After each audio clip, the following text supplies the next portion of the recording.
Yeah, yeah. Yeah, yeah, yeah, yeah. Ooh, why always me? Ooh, like I'm Balotelli. Ooh, why always me? Ooh, like I'm Balotelli. Telly. Yeah, why always me? Ooh, like I'm Balotelli. Ooh, why don't you see?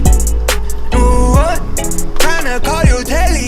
Yeah. People act like they know me. 20 pounds of muscle in 30 days. Why am I doing this? 2 reasons. The same 2 reasons I do almost everything, which is to promote freedom and pioneering human evolution. Freedom being giving people the true facts upon which they can make their own decisions on what to do with their body. Pioneering human evolution meaning to take the human species from what they currently are and make them superhuman, which means quality of life, health, mental performance, spirituality, everything to evolve us, because natural selection is over. If we want to evolve, we now have to use technology to do it. 16 inches. Right forearm. 13. So Coach Marco confirmed what I already expected, which is that most of my body fat is being held on my lower back. It's hard for the camera to really see it, but I can really feel it. Like, there's a lot of fat right here, and it makes my waist look bigger, a lot bigger in every pose that I do. So I'm looking forward through this transformation, not only to get huge, but I'm hoping to lose this lower back fat. 5. It's pretty lean. Want to go here? Go around here. 222.6. 17. 27. So with a full stomach, in the morning probably 212.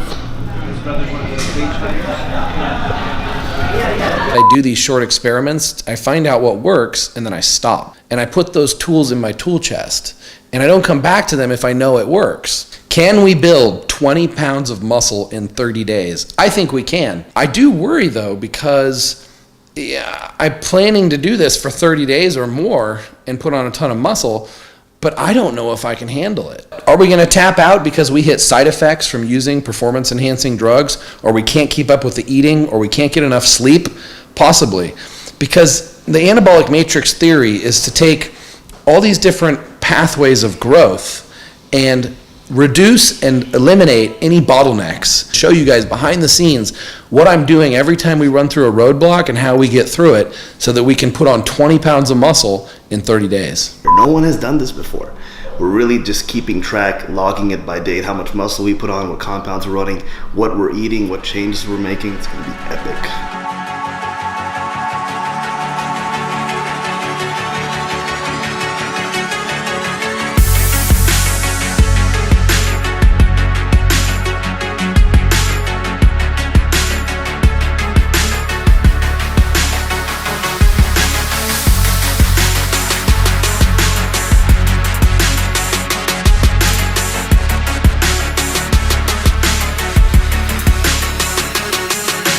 We're doing 50 milligrams, which is 0.5 ml of trestolone.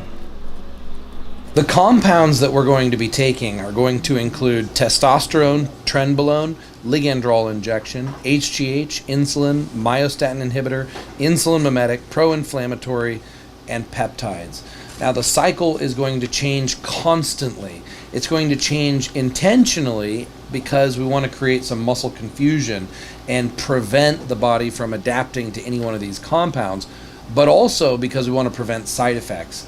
The longer we use a high dosage of any one of these compounds, the more the side effects of that compound is going to build up. So we're going to switch compounds hopefully before any side effects accrue, but if they don't, then we're going to try to catch the side effect after.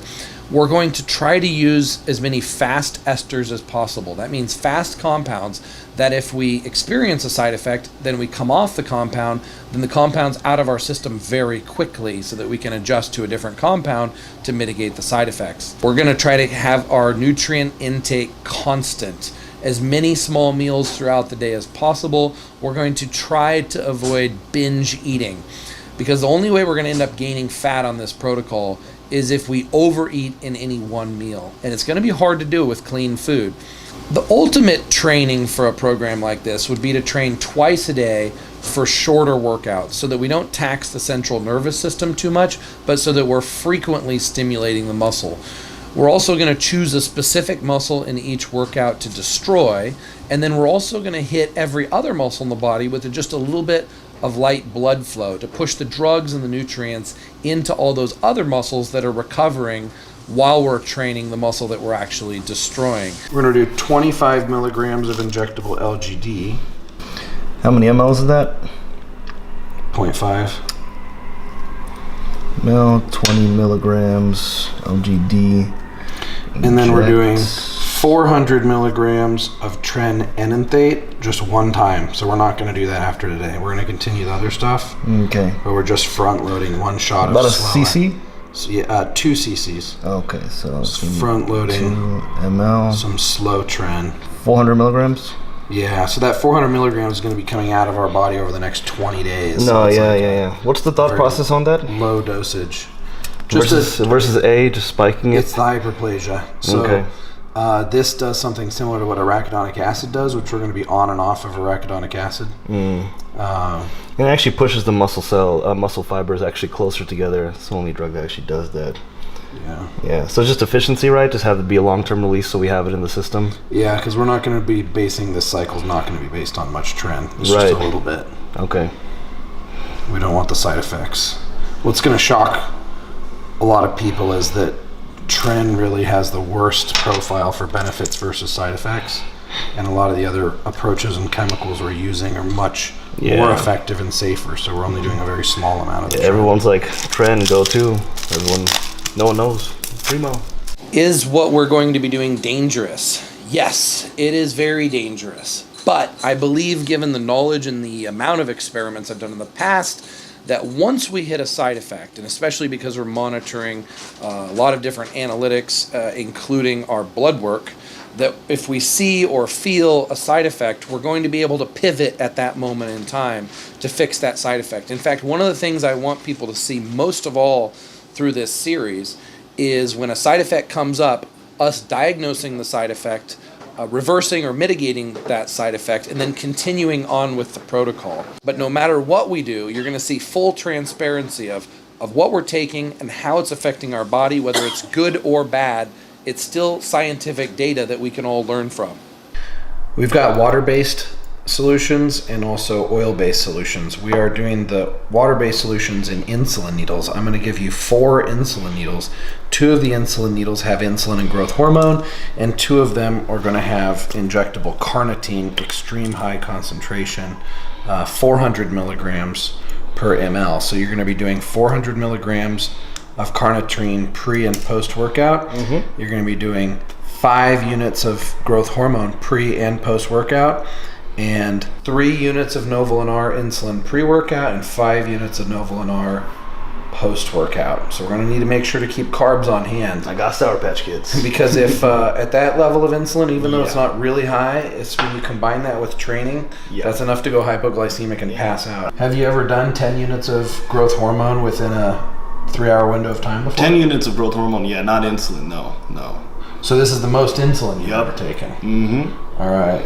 Might have stopped at the gas station and get 2 packs Sour Patch Kids. So before we go over the oil-based gear that we're going to be taking, does this amount of insulin, growth hormone, and carnitine make you nervous? Only the insulin part. Growth hormone, no. Carnitine, no. Just the insulin, not nervous. Just like sometimes it gets to that point where it's such a huge pump. It's like, oh my God. Oh, you think that the insulin might be so powerful that it might interfere with your workout? Yeah, I've had that happen before and all that. But we'll see.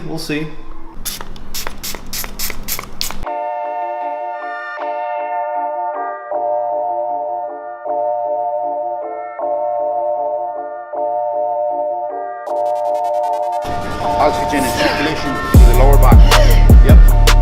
Yep, got 20 of those. Yes, sir. It's a nice stretch.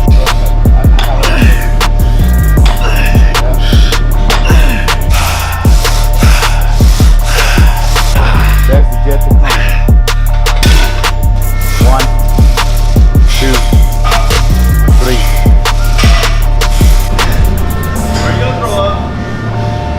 other set I will, and then it won't feel good. It's not gonna feel good.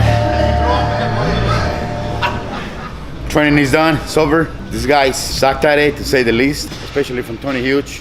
I think he's spending way too much time in Asia with all those females. So he's all this bullshit is about to be over, you know? We're in Sacramento right now. So I'm gonna put him through hell for the next, I don't know, 2 or 3 months, whatever is required. In regards to Akash, I can say the same thing, pretty much. I'm gonna beat his ass every single day because he needs a lot of work. Please leave comments and give us feedback of what you want to see in future transformations, in future episodes, or any questions you think that we didn't answer throughout the filming of the episode so that we can answer your questions in future episodes.